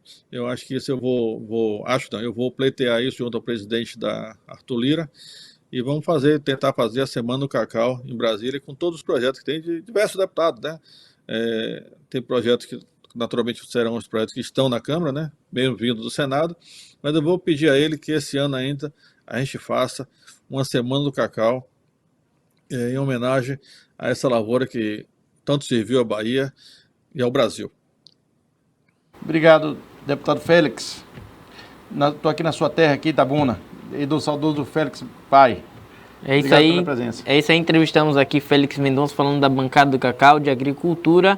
E seguindo o roteiro de entrevistas, nosso Kleber entrevista agora Tamires para falar de financiamento imobiliário. A gente acabou de falar de juros aqui com o deputado, o Tamires. O tema caiu de cacau para juros bem na sua hora, hein? Bom dia, Tamires. Seja bem-vinda ao TV News. Bom dia, gente. Bom dia a todos. Agradecer mais uma vez, Kleber, pelo convite de estar aqui falando hoje sobre o financiamento habitacional, né, que é uma das grandes portas aqui para quem pretende ter o seu imóvel, como eu já falei. Representa aí 80% da aquisição dos imóveis, os imóveis financiados. Então, hoje a gente vai estar aqui falando um pouquinho. Então, Tamires, a sua empresa central de financiamento, ela tem Salvador e Ilhéus, ou seja, ela atende duas micro-regiões bem prósperas hoje em dia, né? Até por causa do turismo, das regiões costeiras. Como é que você vê você falou 80% é financiado, e desse 80% que é financiado, qual é o principal banco que é financiador? Isso, hoje o principal banco de financiamento é a Caixa Econômica Federal. É o banco que mais viabiliza aí essa questão do financiamento, tanto do financiamento para a população, né, de menor poder aquisitivo, através do programa Casa Verde e Amarela, como para os com uma faixa de renda um pouco maior através do SBPE, né? Hoje a gente classifica essas duas modalidades, né? A FGTS através do programa Casa Verde e Amarela e o SBPE para aqueles que possuem renda aí a partir de R$7 mil. Nessas linhas, hoje, qual é a taxa de juros? Eu sei que varia de acordo com o tomador, de acordo com o tipo de imóvel, etc. Mas, assim, para o pessoal que está em casa, que quer comprar sua casa própria, quer ter sua casa de praia, hoje como é que está a taxa de juros para esse cliente final? A taxa de juros, ela realmente varia bastante, né? Existem vários fatores que interferem na taxa de juros. Desde a modalidade, desde de quanto que ele vai financiar, desde o valor do imóvel, a renda. Quanto maior o relacionamento que ele tiver com o banco, menor vai ser essa taxa de juros. Então, assim, são vários fatores que vão determinar. Mas, hoje em dia, a taxa, ela fica em torno de entre 5,5% até 9,2%, tá? A taxa de juros. Então, vai 5,5% a 9,2%, tem mais uma taxa, sempre tem alguma coisa no contrato aí, mas dá para ter um parâmetro. É importante até você falar sobre isso, Kleber, nessa questão do financiamento, né? A gente fica realmente ali só pensando na taxa de juros que é envolvido nesse contrato, mas existem vários outros fatores que a gente precisa estar observando e é importante para quem vai comprar um imóvel, né? Sempre quando o cliente chega lá para a gente querendo, também diz, eu quero me organizar para poder comprar, para poder fazer esse financiamento. Quais são as taxas envolvidas nessa operação? Então, além da taxa de juros, a gente tem que observar quais são as taxas de contratação que vai ter, que essas taxas elas são divididas entre as taxas de contratação do banco, as taxas para registro desse imóvel. Hoje em dia, a Caixa dá a possibilidade de essas taxas de registro serem financiadas. Então, até 5% do valor dessas taxas cartorárias podem estar embutidas no financiamento que o cliente vai fazer com o banco. Mas é sempre importante a gente deixar claro que existem todas essas taxas. E existe um teto da Caixa Econômica para o financiamento de imóveis? Tem uma época que falava, não, pessoas não eram clientes da Caixa, falavam, não, eu quero comprar um imóvel, estou falando da classe média alta e alta, acima de 1 milhão, a Caixa não financia, existe essa restrição? Não tem um teto para o financiamento imobiliário para essa modalidade SBPE. Para recursos FGTS, que é para realmente para quem tem um poder aquisitivo, né, até 4.500, até 7.000, existe um teto, mas para quem pretende financiar valores maiores, não tem. 2 milhões, 3 milhões, basta aí o cliente ter a capacidade que a gente consegue fazer esse financiamento. Lembrando que existe uma cota de financiamento para imóveis em plantas, né, que são aqueles imóveis que ainda são construídos. A Caixa ela pode financiar até 90% do valor desse imóvel. Para imóveis novos e usados que não sejam em planta, até 80%. O cliente que chega lá na Central de Financiamento ou na agência para deixar claro, a Central de Financiamento é um agente credenciado da Caixa.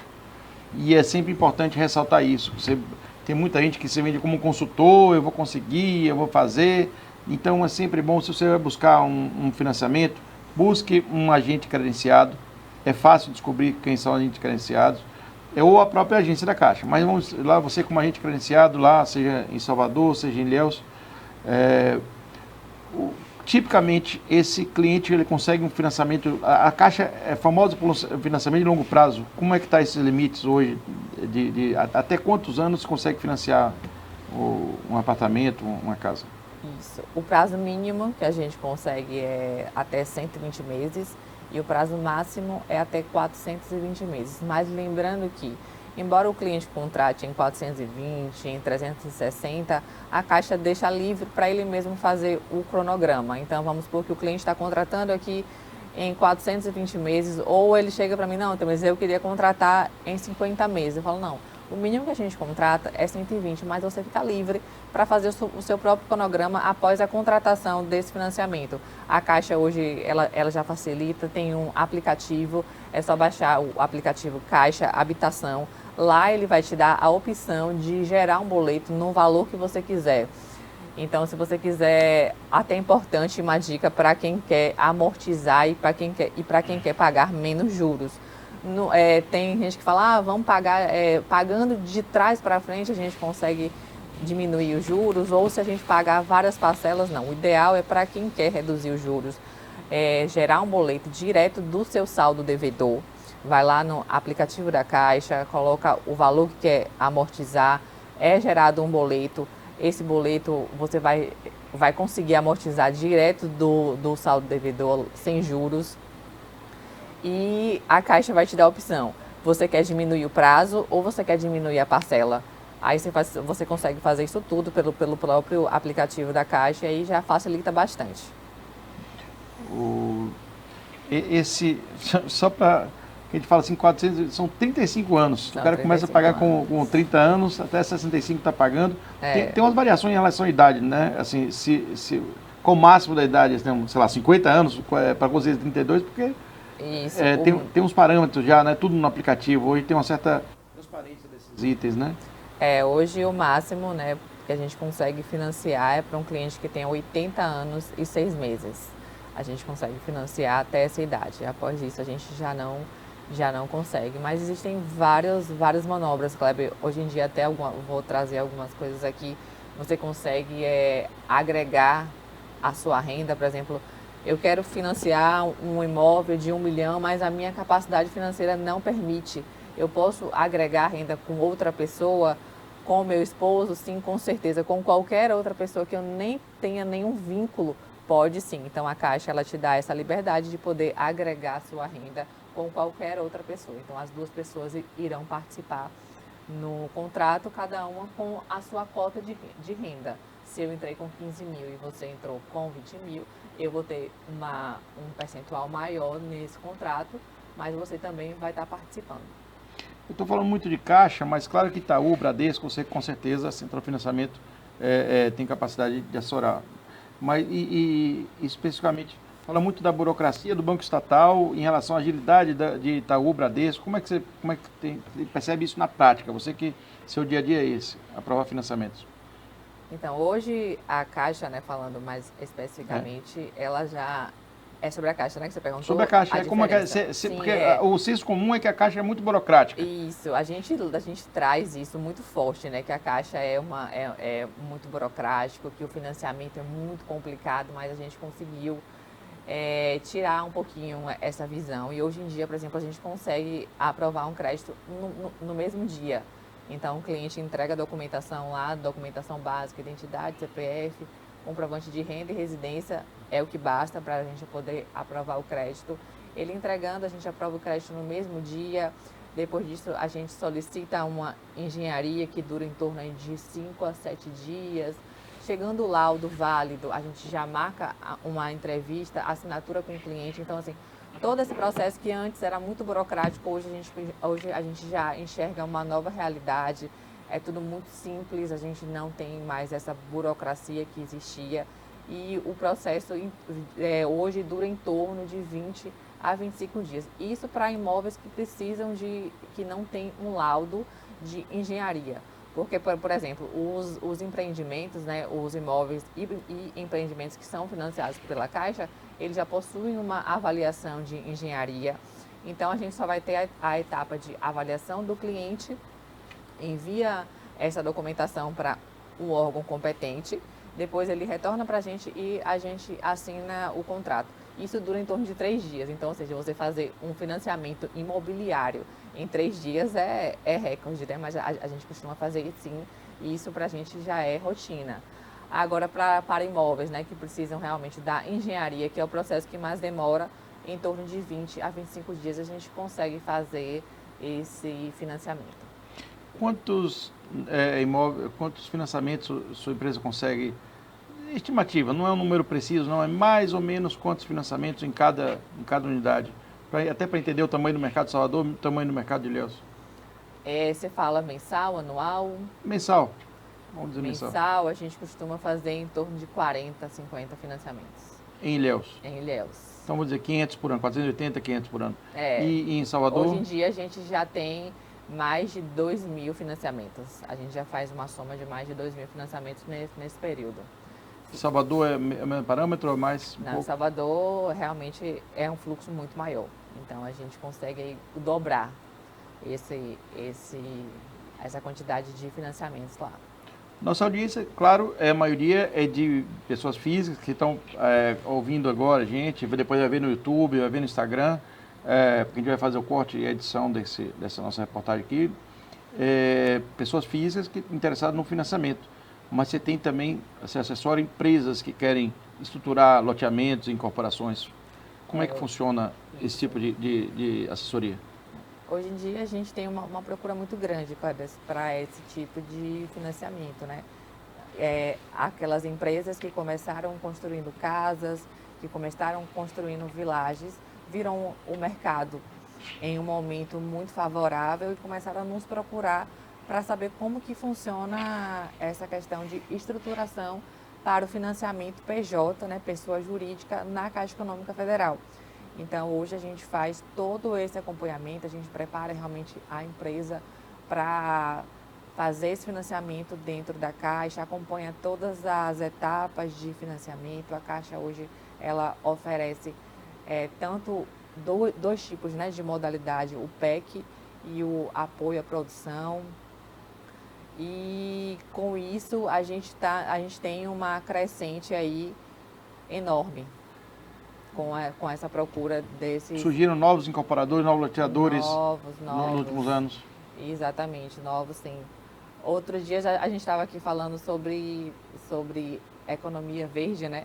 E eu Pois até é. esqueci de falar que a Caixa tem um incentivo, né, na sustentabilidade, os empreendimentos, né, que se adequam aos critérios que a Caixa tem, que eu preciso até trazer aqui para a Kleber, que Kleber vai me cobrar novamente isso. Vou sim. Quais são os critérios, né, que a Caixa analisa para que esse construtor possua nesse empreendimento o selo azul. Ah, mas quais são os benefícios, né? Além dos benefícios para a natureza, tem a questão de que o construtor, se adequando a esse perfil, ele consegue uma taxa de juros reduzida, e não só o construtor, o cliente que está fazendo esse financiamento também consegue essa taxa reduzida. Então, assim, é só benefícios. Realmente a economia verde e ASG é um tema que a gente é apaixonado e que toda quinta-feira a gente tem um quadro aqui na TV News, hoje a gente falando de um modo geral, mas não tem mais, é que eu sempre falo, não tem mais como dissociar o ambiental, o social, do econômico em nenhuma esfera, criar um programa específico. Sempre a gente vai falar de tudo intercalado. Inclusive a Caixa tem alguns critérios de financiamento, por exemplo, loteamento tem que ter esgotamento sanitário, né? Eu estou falando aí do loteador. Ela tem alguns critérios ela não financia uma casa num lugar que não tem solução de saneamento. Você tem que demonstrar também. Faz sentido isso? Sim, a Caixa ela exige alguns critérios para o financiamento, tanto pessoa física quanto para pessoa jurídica. É muito detalhado do tipo de empreendimento e do tipo de recurso que esse empreendimento ele vai ter. Então, assim, para recursos do FGTS é um pouco mais minucioso, pavimentação, laje, então, assim, são diversos critérios. Para o SBPE é um pouco mais tranquilo, a gente precisa só realmente atentar para essa questão da rede de esgotamento que a Caixa exige. E para os imóveis, de um modo geral, a Caixa, para que sejam financiados, né, todos os cômodos eles precisam ser arejados, precisa ter essa questão do esgotamento e até uma coisa importante, né, Kleber, essa questão dos critérios da Caixa para o financiamento. Muitos clientes chegam lá para fazer o financiamento querendo financiar determinado imóvel, mas o imóvel ele não possui os critérios que a Caixa precisa para aceitar esse imóvel como garantia. Eu sempre explico, né? Não pode ter mofo, as paredes não podem ter rachaduras, então é importante avaliar sempre antes de financiar o imóvel. Além disso, esse é um assunto extenso, viu, Kleber? Se deixar, a gente passa aqui mas com certeza, a manhã inteira falando. Não, mas assim, o pessoal falou mais meia hora para falar de financiamento. Primeiro que o sonho da casa própria é talvez na pirâmide de motivações, né, de necessidades, é um dos primeiros. É alimentação e ter um teto. Então aí está falando aí para uma audiência enorme, todo mundo pensando como é que eu vou viabilizar esse sonho. E com a pandemia a gente viu que isso ficou mais forte ainda, né? A valorização do lar. Então, por isso até que a gente ouve essa crescente. Se torna sendo um investimento, porque o carro desvaloriza, roupa desvaloriza, comida acaba. E o imóvel não. Você compra e aquilo ali tende a se valorizar cada vez mais. Isso, tanto que nos empreendimentos que a gente financia, e aí a gente que faz esse contato com o cliente, quando a gente faz a triagem, a gente vê que 60% dos compradores são investidores que estão comprando não para moradia, mas para investimentos. Então, isso mostra o quão rentável são os imóveis. A gente tem realmente meia hora é pouco para falar disso tudo, a gente tem mais 5 minutinhos finais aí para falar, mas concluindo, como é que foi esse comportamento? A gente já falou isso no programa anterior da Economia Verde, com certeza sua presença vai ser requisitadíssima aqui, também na TVI. Quem sabe até a gente abrindo um quadro aí sobre imóveis, né? Quem sabe, vamos pensar esse projeto junto.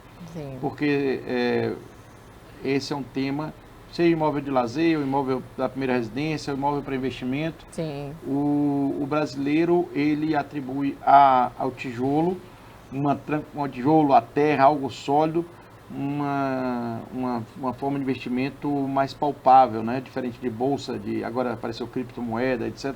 As Sim, pessoas sim. ainda percebem o valor do lastro imobiliário.